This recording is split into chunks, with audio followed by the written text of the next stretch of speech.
A wealthy tech millionaire hired a poor woman to be his girlfriend, but when she spoke at dinner, everyone was shocked. Aldridge, a reclusive tech mogul, needs a date for a high-stakes dinner. Enter Harper, a charismatic barista with a mysterious edge. As their charade unfolds, buried secrets and hidden motives come to light. What happens when their fake relationship becomes dangerously real? Dive into a world where appearances deceive and true intentions are revealed. Will their unexpected connection lead to heartbreak or a new beginning?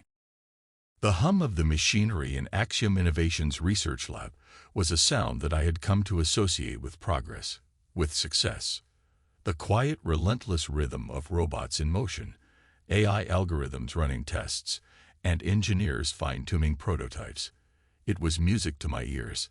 This was my empire, built from the ground up, a testament to what can be achieved with sheer determination and a refusal to be defeated.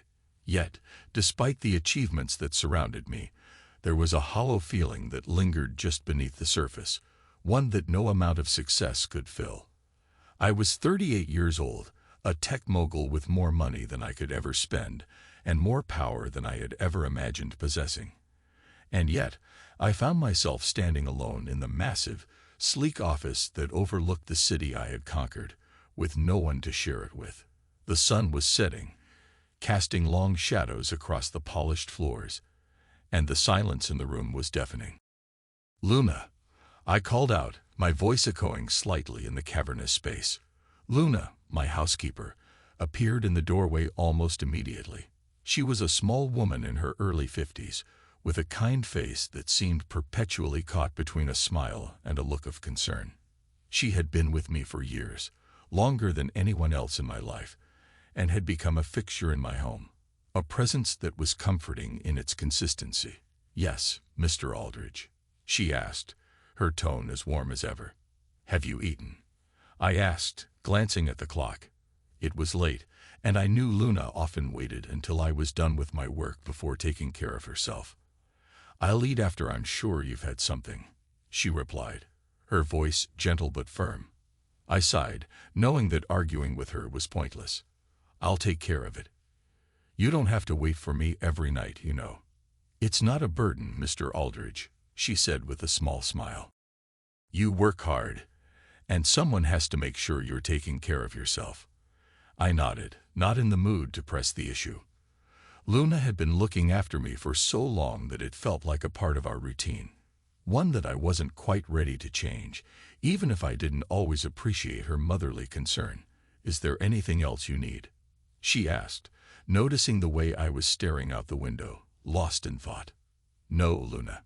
That'll be all for tonight," I said, my voice trailing off as I turned back to the view of the city below.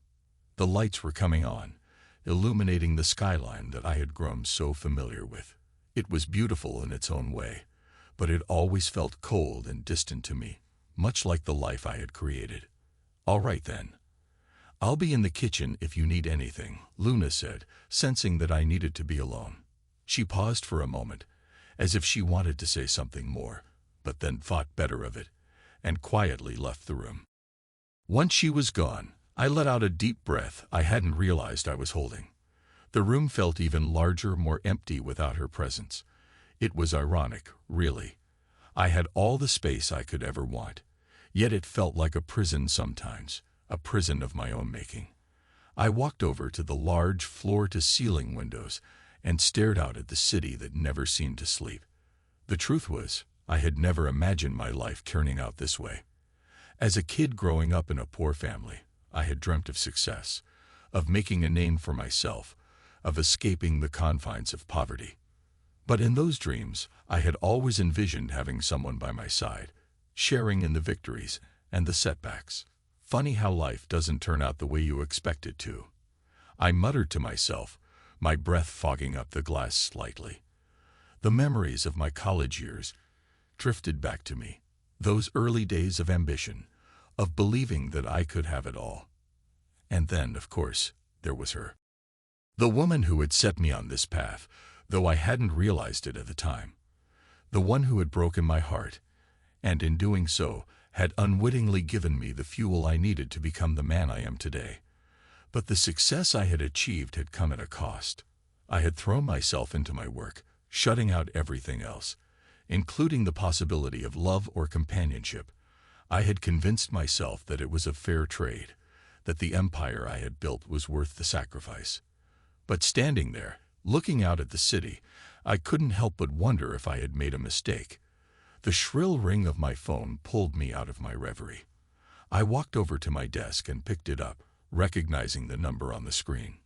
Lucas, the voice on the other end, greeted me, formal yet familiar. Sebastian, I replied, my tone equally reserved. Sebastian Mendoza was one of the most influential investors in the industry, a man whose backing could take Axiom Innovations to the next level. We had been in talks for weeks, negotiating the terms of a potential partnership. It was the kind of deal that could solidify my company's dominance in the market, but I had sensed that Mendoza was holding something back, waiting for the right moment to reveal his true intentions. I've been thinking about our discussions, Sebastian said, his voice calm but firm. And I believe we're close to an agreement. That's good to hear, I responded, though I knew there was more coming. However, there's one thing I'd like to request. He continued, his tone shifting slightly. I'd like to meet you for dinner next week. It'll be an informal setting, just a chance to get to know each other better before we finalize anything. I'd be happy to, I said, wondering where this was going. And I'd like you to bring someone with you, Sebastian added, his voice taking on a more pointed edge. A significant other. The words hung in the air, and for a moment, I wasn't sure I had heard him correctly. A significant other, I repeated, the surprise evident in my voice. Yes, Sebastian confirmed. It's important to me that I understand who I'm partnering with, not just professionally, but personally as well. I want to see that you're grounded, that you have stability in your life. It's a principle I value deeply. I felt a flash of irritation at his audacity. What did my personal life have to do with business? But I knew better than to argue. Sebastian held the cards in this situation, and if I wanted his investment, I would have to play along. Of course, I said smoothly, masking my frustration. I'll bring someone. Good, Sebastian replied, satisfaction evident in his tone. I'm looking forward to it. As I hung up the phone, I stared at it for a long moment, trying to process what had just happened. The idea of bringing a significant other to this dinner was absurd. I hadn't been in a relationship in years, and the thought of pretending to be in one for the sake of a business deal felt both humiliating and ridiculous. But I knew that this deal was crucial for Axiom's future, and I couldn't afford to let it slip away. I would have to find someone to play the part, someone who could convincingly pretend to be my girlfriend for one night. It was a challenge, but one I knew I could handle. After all, I had built an empire from nothing. How hard could it be to find a temporary companion? With a sigh, I picked up the phone again and dialed Jenna's number. If anyone could find the right person for this job, it was her. Jenna, I said when she answered. I need you to find someone for me. A woman who can convincingly pretend to be my girlfriend for a business dinner next week. There was a brief pause on the other end before Jenna replied, her tone professional as always. I'll start looking right away, Mr. Aldridge. Do you have any specific requirements? Someone who's intelligent, well-spoken, and can handle herself in a formal setting, I said, my mind already racing with possibilities, and someone who can keep this strictly business. Understood, Jenna replied. I'll have a list of candidates for you by tomorrow. Thank you, Jenna, I said, my voice more tired than I intended. That'll be all for now. As I hung up the phone again, I couldn't help but shake my head at the situation I had found myself in. It was just one more reminder of how far I had come and how far I had yet to go. Success had its price, and it seemed I was still paying it. The following morning, I arrived at the office earlier than usual, my mind still occupied with the absurdity of the situation I had found myself in. The idea of hiring someone to pretend to be my girlfriend for a business dinner felt surreal, but the stakes were too high for me to back out now. As I entered the sleek, modern lobby of Axiom Innovations, I was greeted by the usual hustle and bustle of employees starting their day.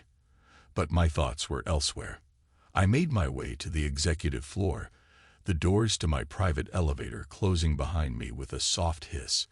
As the elevator ascended, I leaned against the cool metal wall, trying to shake off the lingering frustration from my conversation with Sebastian Mendoza. The man was a brilliant investor, but his insistence on bringing a significant other to the dinner felt like an unnecessary complication. Yet, I knew that Sebastian was testing me, probing for any weaknesses in my personal life that might reflect on my business acumen. The elevator doors slid open, and I stepped out into the corridor leading to my office. Jenna, my assistant, was already there, her sharp eyes scanning her tablet as she efficiently organized my schedule for the day. Jenna was in her early 30s with a no-nonsense demeanor that I had come to rely on.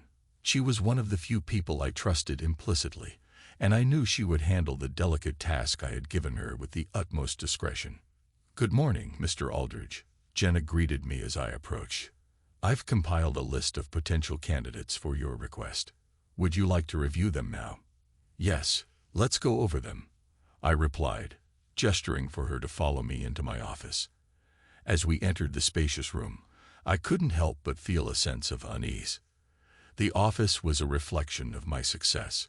Floor-to-ceiling windows offering a breathtaking view of the city, minimalist furniture in shades of black and gray, and a state-of-the-art desk that held everything I needed to run my empire.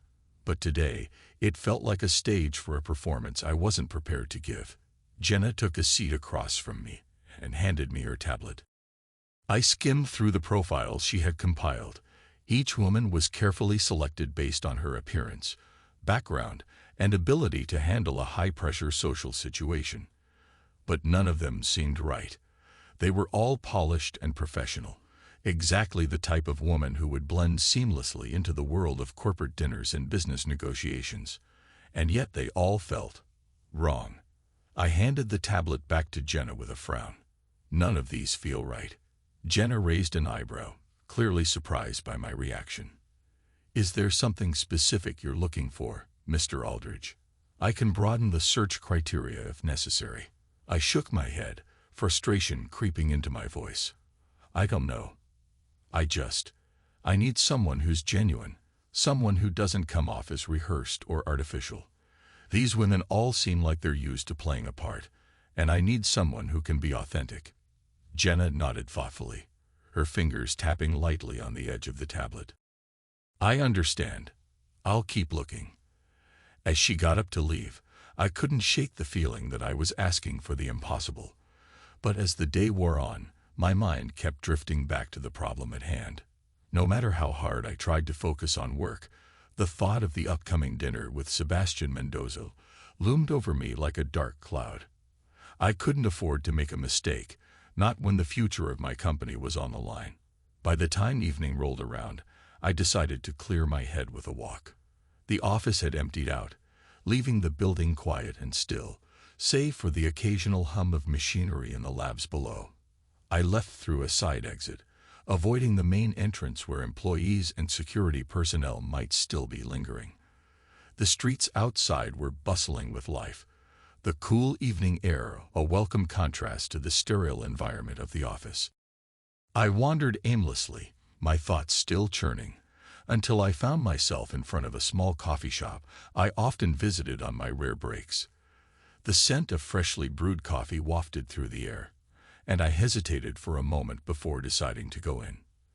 The bell above the door chimed as I entered, and I was greeted by the familiar sight of the cozy, dimly lit interior. A few patrons sat scattered around the shop, engrossed in their laptops or books, and the soft murmur of conversation filled the air. I made my way to the counter, where a young woman with auburn hair tied back in a ponytail was busy preparing an order. "Good evening, Mr. Aldridge," she said with a smile as she noticed me approaching. "Evening, Harper," I replied, surprised that she remembered my name. I wasn't a regular by any means, but I had come here often enough that the staff seemed to recognize me. "What can I get for you tonight?" she asked, her tone warm and friendly. "Just a black coffee, please," I said, my usual order. As she began preparing the coffee, I found myself watching her more closely than I had before. There was something about Harper that caught my attention. Her movements were fluid, confident, and there was a genuine warmth in the way she interacted with the customers. She wasn't trying to impress anyone, yet she had a presence that drew people in. "Here you go," Harper said, handing me the cup with a smile. "Black coffee, just the way you like it." "Thank you," I replied, taking the cup. But instead of leaving right away, I hesitated, my mind racing with an idea that was as unexpected as it was bold. "Harper," I said slowly, "can I ask you something unusual?" She looked up at me, a hint of curiosity in her eyes. "Sure, what's on your mind?" I took a deep breath, knowing that what I was about to say might sound completely insane.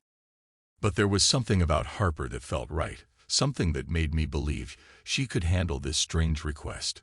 "I have a business dinner next week," I began, choosing my words carefully. "It's a very important meeting, and the person I'm meeting with expects me to bring a significant other. The problem is, I don't have one. So I was wondering, would you be willing to pretend to be my girlfriend for the evening?" Harper blinked, clearly taken aback by the proposal. For a moment, I thought she might laugh or worse, tell me I was out of my mind. But instead, she tilted her head slightly, studying me with a mix of amusement and curiosity. "Let me get this straight," she said, her tone light but serious. "You want me, a coffee shop barista, to pretend to be your girlfriend for a business dinner. And you're asking this because I need someone who can be genuine," I replied, my voice steady. "I've seen how you interact with people, how comfortable you are in your own skin. That's exactly what I need for this dinner, someone who can make it look real." Harper's eyes searched mine, as if trying to determine whether I was serious or just messing with her.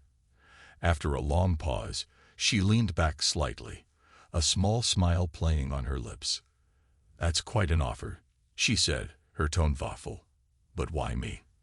I mean, you could hire a professional for something like this, right?" "I could," I admitted, "but I don't want someone who's rehearsed or fake.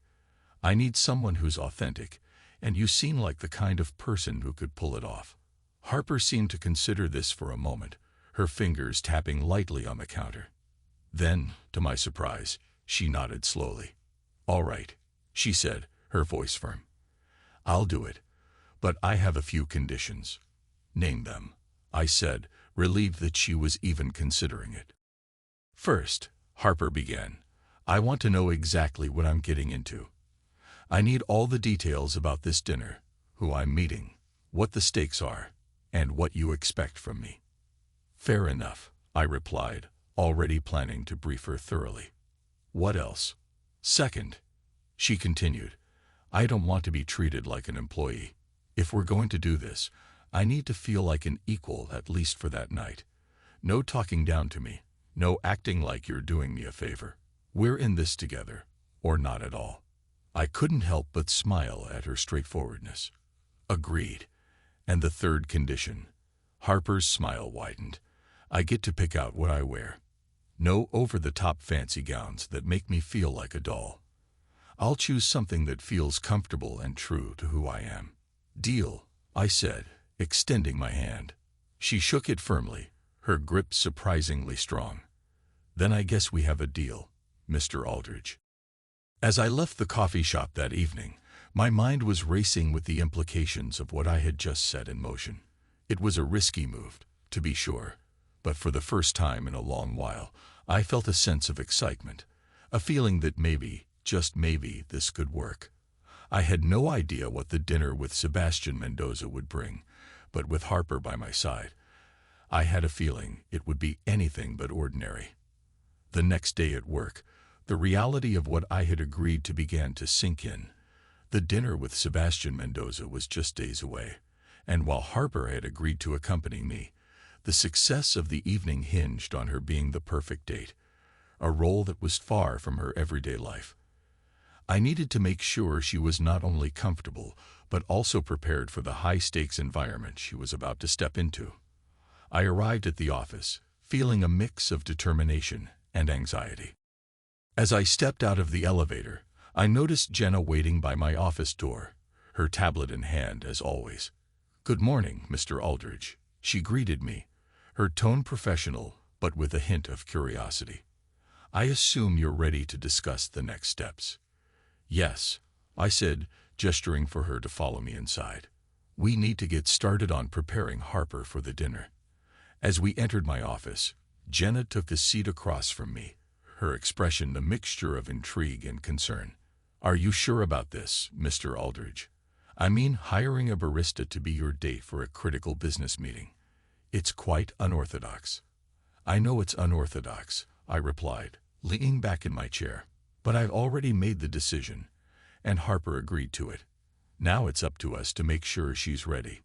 Jenna nodded, clearly still unsure but willing to follow my lead. "All right, what exactly do you need from me?" "First, we need to ensure she understands the stakes," I began. "She'll need to know who Sebastian Mendoza is, what's at risk, and how important this dinner is for the future of Axiom. She also needs to feel confident and comfortable in that environment.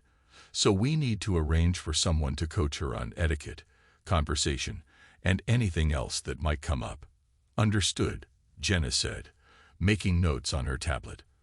"I'll find someone who specializes in high society training." "Anything else?"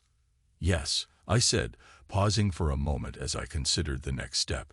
"She mentioned wanting to choose her own outfit, but I want to make sure it's appropriate for the setting. We should arrange for a personal shopper to assist her, someone who can help her find something that fits her style, but also meets the standards of a formal business dinner." Jenna's eyebrows raised slightly, a hint of amusement in her eyes. "A personal shopper? That's quite the gesture." "It's necessary," I replied, trying to maintain a tone of professionalism. "I want her to feel confident, and the right outfit will help with that." "Very well," Jenna said, finishing her notes. "I'll start making arrangements. When would you like to meet with Harper again to discuss these plans?" "Let's aim for tomorrow morning," I said, already thinking ahead. "The sooner we start, the better." With that, Jenna left to begin organizing everything, leaving me alone with my thoughts. I couldn't help but feel a bit uneasy about the whole situation. This was unlike anything I had done before, and despite my confidence in Harper's potential, there was still an element of unpredictability that made me nervous. The day passed quickly, consumed by meetings and the usual demands of running a tech empire. But as the afternoon rolled into evening, I found myself thinking more and more about the upcoming dinner. I needed everything to go perfectly, both for the sake of my company and for my own peace of mind. The next morning, Harper arrived at the office, looking slightly out of place among the polished professionals that populated Axiom Innovations. She wore a simple, casual outfit, a pair of jeans, and a comfortable sweater that contrasted sharply with the sleek business attire of those around her. Yet there was a confidence in her stride that caught the attention of more than a few curious glances. "Good morning, Mr. Aldridge," she greeted me as she entered my office, her tone light and casual. "Morning, Harper," I replied, motioning for her to take a seat. "How are you feeling about all this?" She shrugged, a small smile playing on her lips. "Honestly, it's a bit overwhelming, but I'm up for the challenge. It's not every day you get an offer like this." "True," I said, leaning forward, "but I want to make sure you're prepared. Jenna has arranged for you to meet with a social etiquette coach, someone who can help you navigate the dinner with Sebastian Mendoza. She's also set up an appointment with a personal shopper to help you find the right outfit for the evening." Harper raised an eyebrow, clearly surprised by the lengths I was going to. "A personal shopper? I didn't realize this was going to be such a big production." "It's important," I explained. "The people we'll be dealing with are extremely influential, and appearances matter. But I also want you to feel comfortable and confident, and that's why I'm making these arrangements." She nodded, a thoughtful expression on her face. "I appreciate that. I'll admit I'm a bit nervous about the whole thing, but I'll do my best. I know you will, I said, offering her a reassuring smile. And I'll be there with you every step of the way. Well, if I'm going to be your girlfriend for the evening, Harper said with a playful grin, we should probably get to know each other a bit better, don't you think? I was taken aback by her directness, but she had a point. If we were going to pull this off, we needed to at least appear as if we were comfortable around each other, like a real couple. Good point, I agreed. Let's start with the basics. What do you do when you're not serving coffee to CEOs? Harper laughed. The sound light and genuine. Well, when I'm not serving coffee to CEOs, I'm usually at school. I'm studying to be a graphic designer. I've got one more semester left before I graduate. That's impressive, I said, genuinely surprised. Balancing work and school must be tough. It is, she admitted, but I love design, so it's worth it. Plus, the coffee shop gig helps pay the bills. We continued talking, sharing snippets of our lives. Well, mostly Harper shared, and I listened. I found myself increasingly intrigued by her story, her ambitions, and the way she approached life with a blend of practicality and optimism that was refreshing. As the conversation flowed, I began to feel a sense of ease that I hadn't anticipated. Despite the unusual circumstances that had brought us together, there was something natural about our interaction. Harper wasn't just a random hire. She was someone who brought a different energy into my carefully controlled world, and I found myself appreciating that more than I expected. All right, Harper said after a while, leaning back in her chair with a satisfied smile. I think that's a good start. Now, what about you? What do you do when you're not being a big-shot CEO? I hesitated for a moment, unsure of how to answer. My life outside of work was almost non-existent, and what little free time I had was often spent alone, or with Luna, my housekeeper. But Harper's expectant gaze prompted me to open up, even if just a little. I don't have much of a life outside of work, I admitted. I usually spend my evenings going over reports or planning the next move for the company. When I do take a break, I read or sometimes take walks around the city. Sounds busy, Harper said diplomatically, though there was a hint of concern in her voice. Don't you ever get tired of it? Tired? Sometimes, I conceded, but Axiom is my life. It's what I've built, and it's what I'm passionate about. I get that, Harper said, her tone more serious now. But everyone needs a break sometimes, you know. Even CEOs. I didn't respond immediately, her words lingering in my mind. She was right, of course. But taking a break, letting someone in, it wasn't something I was used to.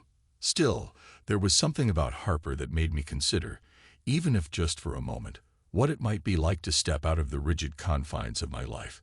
Maybe, I said finally, my voice softer. But for now, we need to focus on getting through this dinner. Harper nodded, her playful demeanor returning. Fair enough. So when do I meet this etiquette coach? Tomorrow morning, I replied. Jenna will send you the details, and after that, we'll meet with the personal shopper. Sounds like a plan, Harper said, standing up. I'll see you tomorrow then. As she left my office, I couldn't help but feel a strange sense of anticipation. This was unlike anything I had ever done before, and I knew the next few days would be critical. But for the first time in a long while, I wasn't just thinking about the business. I was thinking about Harper and the unexpected changes she was bringing into my life. The search for the perfect date had taken an unexpected turn. But as I watched Harper walk away, I couldn't help but feel that maybe, just maybe, I had found exactly what I was looking for. The morning was uncharacteristically warm for early spring as I stepped out of my car and onto the bustling street. The sun filtered through the tall buildings of downtown, casting long shadows across the pavement. I had no particular destination in mind, but the persistent hum of my thoughts and the weight of the upcoming dinner with Sebastian Mendoza made it impossible to sit idly in my office. I found myself wandering the familiar streets, passing by the sleek, modern facades of tech companies and boutiques, all symbols of the city's relentless drive for success. As I walked, I considered the reality of what I was about to do. Hiring Harper as my date was unconventional. No, it was downright strange. But in the world I inhabited, where every move was calculated, I needed something different, something genuine. Lost in thought, I didn't realize where I was headed until I stood in front of a small coffee shop.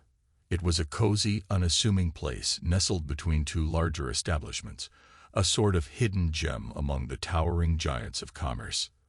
The sign above the door read, "The Daily Grind," and the scent of freshly brewed coffee wafted through the open doorway. With a sigh, I pushed open the door and stepped inside. The familiar sound of the bell chimed as I entered, and the warmth of the shop enveloped me. The atmosphere was relaxed, a stark contrast to the cold precision of my office. A few patrons were scattered around, sipping their drinks, engrossed in their own worlds. And there she was, Harper, standing behind the counter, her back turned as she filled a coffee order. She was wearing a simple black apron over a white shirt, her hair pulled back into a neat ponytail. She moved with a certain grace, effortlessly multitasking as she prepared drinks and chatted with a customer at the counter. I watched her for a moment, unnoticed, taking in the scene. It was odd seeing her here, in her element, surrounded by the normalcy of everyday life. It was a stark contrast to the polished world of business dinners and corporate strategies that I was dragging her into.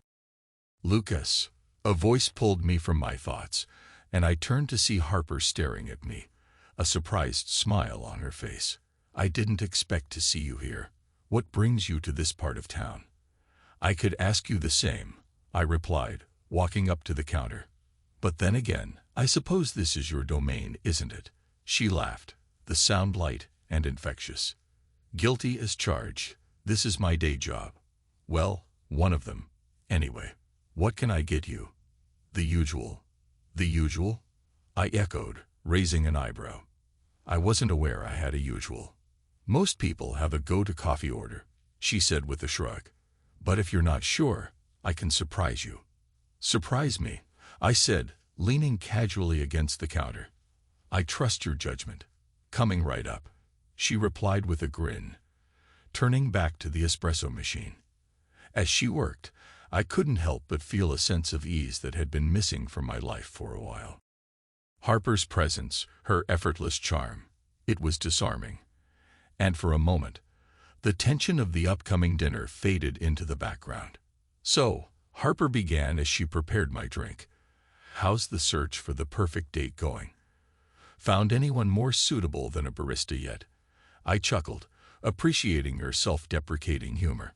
"I stopped searching the moment I found you, Harper. The only question now is whether you're ready for what's coming." She placed the cup in front of me, her eyes meeting mine with a mix of determination and curiosity. I wouldn't have agreed if I wasn't, but I'll admit, I'm still wrapping my head around the whole thing. It's not every day someone asks you to be their fake girlfriend for a high-stakes business dinner. "True," I said, taking a sip of the coffee she had made. It was perfect, rich, smooth, with just the right amount of bitterness. "But then again, you're not exactly the average barista, are you?" She smiled at the compliment, a hint of a blush coloring her cheeks. "I guess not. But I am curious. Why me? Out of all the people you could have chosen, why did you pick someone like me?" The question lingered in the air between us, and for a moment I considered the many answers I could give her. I could talk about her confidence, her charm, or the way she seemed to defy the expectations I had built around people in my life. But the truth was simpler than that. "Because you're real," I said finally, meeting her gaze. "You're not trying to impress anyone. You're not putting on a facade. You're just you. And that's what I need. Someone who's genuine, who can help me navigate this dinner without all the pretense." She seemed to mull over my words for a moment before nodding. "I can do that. But you should know, I'm not great at pretending to be something I'm not." "Good," I said, feeling a sense of relief wash over me. "Because I'm not asking you to be anything other than yourself.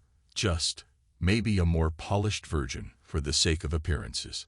Harper laughed again, the tension between us dissolving into something more comfortable. I think I can manage that. So, when do we start the crash course on being a tech mogul's girlfriend? Tomorrow, I replied. Jenna's arranged for you to meet with an etiquette coach in the morning, and then we'll work on the rest from there.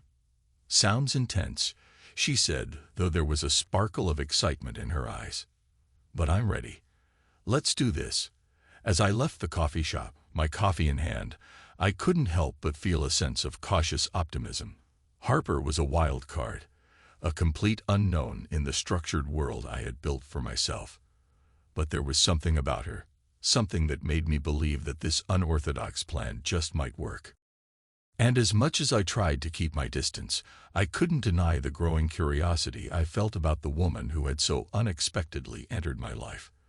For the first time in years, I was stepping out of my carefully controlled comfort zone, and it was both exhilarating and terrifying.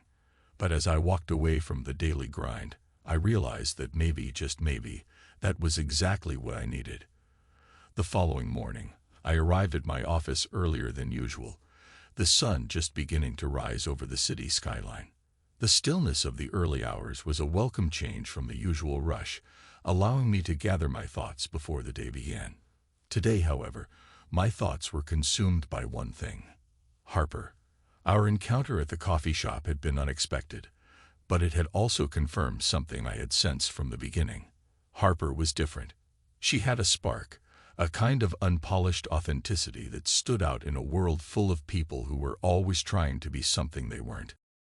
It was that very quality that made her perfect for the role I needed her to play. But now, the real challenge began: convincing Harper to fully commit to this plan, to dive into a world that was foreign to her, and to do it convincingly enough to fool one of the most shrewd investors I had ever encountered. I spent the morning going over the details with Jenna, my assistant, who had arranged for an etiquette coach to meet Harper later that day. Jenna, always efficient and reliable, had taken care of everything, from wardrobe selection to the minutiae of dinner etiquette. "Lucas, the coach will be at your apartment by 10 a.m. sharp," Jenna informed me as she handed over a detailed itinerary. "Harper will have the afternoon to get familiar with the talking points for the dinner.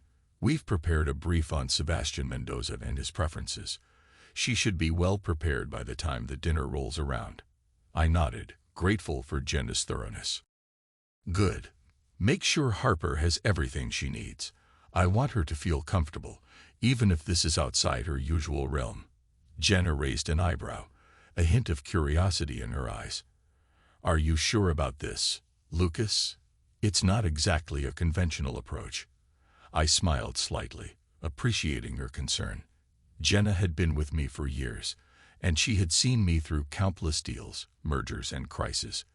This was different, and she knew it. "Unsure," I replied, a note of finality in my voice. "Harper is the right choice for this. I just need to make sure she knows what she's getting into." Jenna nodded, though I could tell she still had her reservations, but she trusted my judgment, and for now, that was enough. Later that morning, I found myself back at the daily grind, standing just outside the coffee shop, rehearsing what I was going to say. This wasn't a typical business negotiation. I wasn't just asking for a service or making a deal. I was asking someone to step into my life, to play a role that was far more personal than any contract I had ever signed. Taking a deep breath, I pushed open the door and walked inside. The familiar sound of the bell greeted me, and I saw Harper behind the counter, serving a customer with her usual easygoing smile. As she noticed me, her expression shifted slightly: curiosity, maybe even a hint of apprehension. She finished the transaction and then approached me, wiping her hands on her apron. "Lucas," she greeted me with a warm smile. "Back so soon. I hope you're not here to critique my coffee-making skills." I chuckled, shaking my head. No complaints there. In fact, I was hoping to discuss something a bit more serious. Harper tilted her head, intrigued. "Sounds ominous. What's on your mind? How about we take a seat?" I suggested, gesturing to a quiet corner of the coffee shop. She nodded, removing her apron and signaling to a coworker to cover the counter. We sat across from each other, the small table between us, and for a moment, I felt the weight of what I was about to propose. Harper seemed to sense my hesitation, her expression softening as she leaned forward slightly. "Lucas," she said, her voice gentle, "you don't have to be so formal with me. Just tell me what's going on." I sighed, running a hand through my hair. "I'm asking a lot of you, Harper. This dinner with Mendoza, it's crucial for my company, for everything I've built, and I need you to be by my side, to play a part in it. But I also want you to understand what that means." She listened intently, her gaze never leaving mine.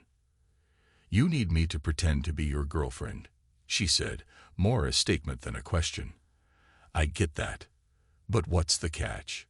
What aren't you telling me?"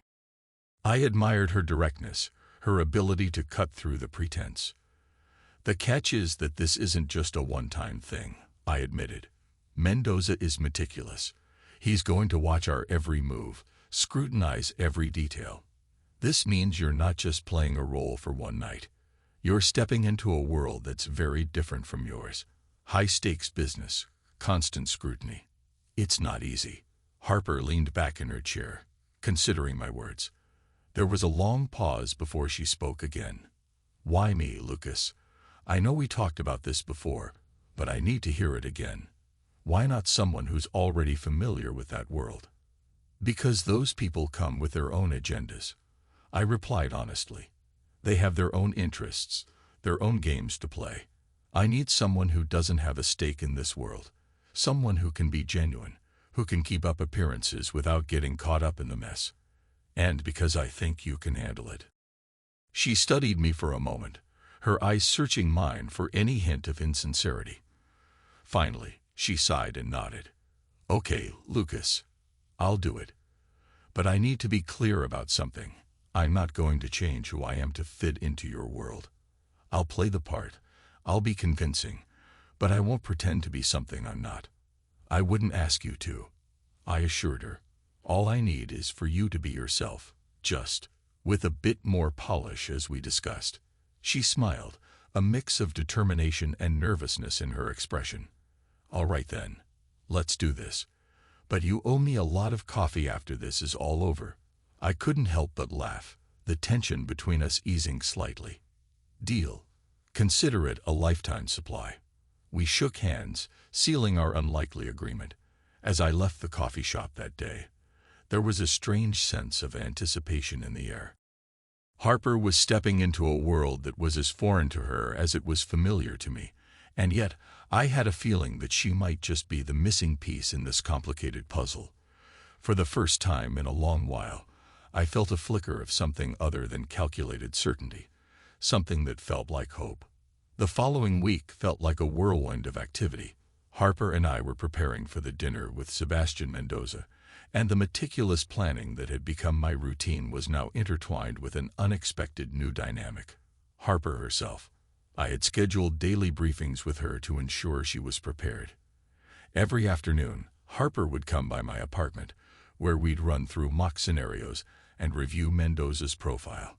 Our interactions, once formal and businesslike, began to feel more relaxed.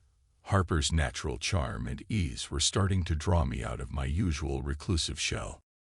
One afternoon, we sat in the cozy confines of my living room, surrounded by various notes and documents. Harper was sprawled on the couch, looking more comfortable than she had at our initial meeting. Her casual demeanor contrasted sharply with the seriousness of our task. "Lucas, you keep looking at me like I'm about to perform brain surgery," Harper joked, glancing up from the notes I had provided. "Trust me, I've done this kind of thing before, though not exactly in a high-stakes business dinner setting." I smirked, setting down a document. "I'm not worried about you performing brain surgery. I'm more concerned about making sure we don't accidentally embarrass ourselves in front of Mendoza. He's known for his sharp observations." Harper chuckled. "I think you're giving me too much credit.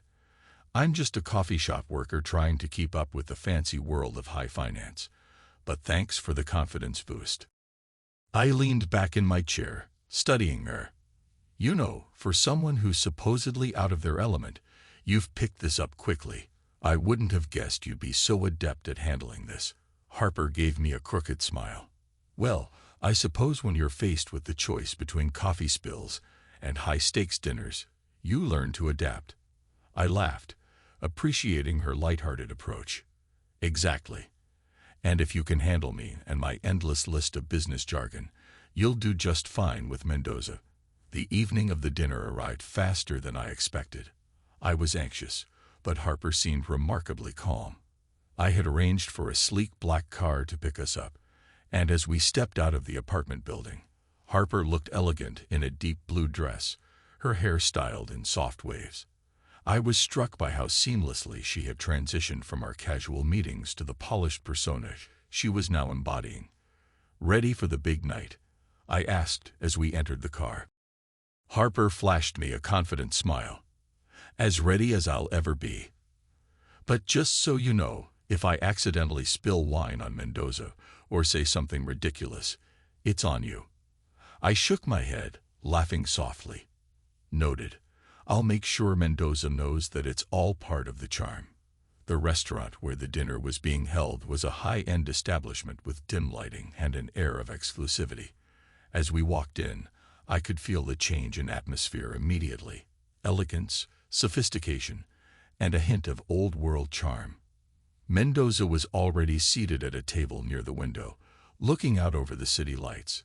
He stood up as we approached, his gaze assessing us with a mixture of curiosity and approval. "Lucas, it's good to see you. And this must be Harper," I interjected smoothly, "my date for the evening." Harper extended her hand with a genuine smile. "Nice to meet you, Mr. Mendoza." Mendoza took her hand, his eyes lingering on her with an approving nod. "Pleasure to meet you, Harper. I've heard quite a bit about you. Please, have a seat." We settled into our seats, and the evening began with small talk and pleasantries. Harper seemed to navigate the conversation effortlessly, engaging Mendoza with her wit and charm. I watched from across the table, a mixture of relief and admiration swelling within me. At one point, Mendoza leaned in slightly, directing a question at Harper. "So, Harper, tell me, how did you and Lucas meet? I imagine it's quite the story." Harper smiled, a sparkle in her eye as she responded. "Well, Lucas and I met under rather unusual circumstances. Let's just say that it involved a bit of serendipity and a lot of unexpected twists. It's been quite an adventure since then." Mendoza chuckled, clearly intrigued. "I like a good story. Lucas, you certainly have a knack for attracting interesting people." I shrugged with a grin. "You could say that. Harper has a way of making even the most mundane moments seem extraordinary." As the evening progressed, I found myself increasingly impressed by Harper's ability to handle every curveball Mendoza threw her way. She was articulate, engaging, and had an effortless way of steering the conversation in a positive direction. It was as if she was not only playing a role but actually enjoying the experience. By the time dessert arrived, the mood had relaxed significantly. Mendoza was clearly pleased with the evening's proceedings, and the atmosphere was one of mutual respect and enjoyment. Harper glanced over at me, her eyes reflecting a mix of exhaustion and exhilaration. "So far, so good, right?" I nodded, raising my glass in a small toast. "So far, you've exceeded all expectations," she grinned, taking a sip of her wine. "Glad to hear it. I'll take that as a compliment." As the night drew to a close, Mendoza stood to leave, his expression warm. "Lucas, Harper, thank you for a delightful evening. It's been a pleasure getting to know both of you." Harper stood as well, extending her hand once more. "Thank you, Mr. Mendoza. It's been an honor." After Mendoza had left, I turned to Harper, a smile of genuine appreciation on my face. "You were incredible tonight. I couldn't have done this without you." Harper shrugged modestly, though her smile was proud. "Thanks, Lucas. It was a fun challenge, and I think we managed to pull it off." As we left the restaurant and headed back to the car, I couldn't help but feel a new sense of camaraderie with Harper. What had started as a mere business arrangement had evolved into something more meaningful. In that moment, walking beside her in the cool night air, I realized that perhaps this unlikely partnership had opened a door to something more profound. Something I hadn't anticipated but was starting to embrace with a sense of curiosity and hope. The evening of the dinner with Sebastian Mendoza had finally arrived, and the tension was palpable. The prestigious restaurant where the dinner was to be held exuded sophistication, with its softly glowing chandeliers, polished wooden floors, and a subtle, elegant decor that seemed almost timeless. I was dressed in a tailored suit, my nerves masked by an outward appearance of calm. Harper, beside me, was wearing a sleek black dress that complemented her effortlessly. The dinner was scheduled for 7 p.m., and we arrived promptly. As we walked through the entrance, I felt a familiar wave of anxiety mixed with anticipation. The success of this dinner was crucial, not just for the immediate investment, but for the future of Axiom Innovations. Sebastian Mendoza was already at the table when we arrived, a tall figure in a sharp suit, his presence commanding attention. He rose from his seat as we approached, his smile both warm and calculating. "Lucas, welcome," Mendoza said, extending his hand. "And you must be Harper. It's a pleasure to finally meet you." Harper offered a graceful smile and shook his hand. "Thank you, Mr. Mendoza. It's great to be here." We settled into our seats, the ambience of the restaurant setting a formal yet relaxed tone. Mendoza was seated at the head of the table, with Harper and I across from him. The waiter arrived shortly after, presenting menus and taking our drink orders. I could sense Mendoza's keen interest in our interaction as he observed Harper with a mix of curiosity and approval. "So, Harper," Mendoza began after the initial pleasantries, "Lucas has told me a bit about you. What's your background?" Harper took a sip of her wine, her demeanor confident. "Well, I come from a modest background. I've worked in various roles, but my most recent job was at a coffee shop. I've always believed in taking on new challenges and learning from them." Mendoza nodded thoughtfully. "Interesting. And what made you decide to take on this particular challenge?" Harper's eyes sparkled with a hint of amusement. It was a unique opportunity, and honestly, I was intrigued by the idea of stepping into a different world for a while. Plus, I'm always up for a challenge, especially when it involves helping out someone who seems to need it. Mendoza smiled, clearly impressed. "Lucas, it sounds like you found someone who is not just good at playing a role but genuinely engaging." I chuckled, nodding in agreement. Harper has been an invaluable asset.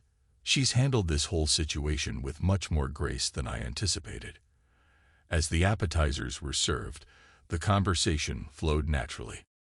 Mendoza was engaging, asking thoughtful questions about Axiom Innovations, and Harper seamlessly integrated herself into the discussion, offering insights and anecdotes that made her seem like an integral part of the evening. At one point, Mendoza turned his attention to me. "Lucas, you've been quite the enigma in the tech world. What drives you to keep pushing boundaries in AI and robotics?" I took a deep breath, ready to articulate my passion. It's a combination of personal ambition and a desire to make a meaningful impact. Growing up in a challenging environment, I saw technology as a way to not just change my life, but to help others as well. It's about solving problems and creating opportunities. Mendoza looked thoughtful. "I can see that drive in your work. And Harper, what do you think of Lucas's vision and the company's direction?" Harper glanced at me, then back at Mendoza. "From what I've learned, Lucas's vision is ambitious and transformative. It's not just about technological advancement, but also about making a positive difference. I think it's admirable." The main course arrived, and as we dug in, the conversation continued to ebb and flow smoothly. Mendoza was particularly interested in Harper's perspective on various topics, often directing questions her way. It was clear he was gauging not just her compatibility with Lucas, but also her insight and demeanor. Midway through the meal, Mendoza leaned in slightly, his tone more casual. "Harper, tell me something. What's been the most surprising aspect of this dinner so far?" Harper laughed softly, her eyes twinkling. Honestly, it's been fascinating to see how seamlessly everything has come together. I didn't expect to enjoy this so much, but it's been a real eye-opener. Mendoza's eyes sparkled with genuine interest. I'm glad to hear that. It's always refreshing to see people embrace unexpected opportunities. As dessert was served, the atmosphere remained light and convivial. Mendoza seemed more relaxed, clearly enjoying the evening and the company. Harper's ability to handle the evening with such ease and charm was not lost on me. She had become more than just a hired companion. She had turned into a surprisingly effective co-host, making the dinner feel less like a business obligation and more like a genuine social occasion. When the time came to say our goodbyes, Mendoza stood up, extending his hand once again. "Lucas, Harper, this has been a truly delightful evening. I appreciate your time and the engaging conversation." Harper shook his hand warmly. "Thank you, Mr. Mendoza. It was a pleasure to meet you." I followed suit, offering a firm handshake. "Thank you for your time and consideration. I look forward to continuing our discussions." As Mendoza left the restaurant, Harper and I remained seated, reflecting on the evening. "Well," Harper said, leaning back in her chair with a satisfied smile, "I think we did pretty well." I nodded, feeling a sense of relief and gratitude. "You were fantastic tonight, Harper. I couldn't have asked for a better partner for this." She grinned, her eyes reflecting a mixture of exhaustion and triumph. "Glad I could help.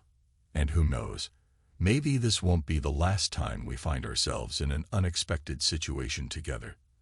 As we left the restaurant and headed towards the car, I couldn't help but feel a sense of camaraderie with Harper. The evening had not only been a professional success, but had also brought us closer together in a way I hadn't anticipated. It was clear that this unlikely partnership had the potential to evolve into something more meaningful, and for the first time in a long while, I felt a glimmer of hope and connection beyond my usual solitary existence.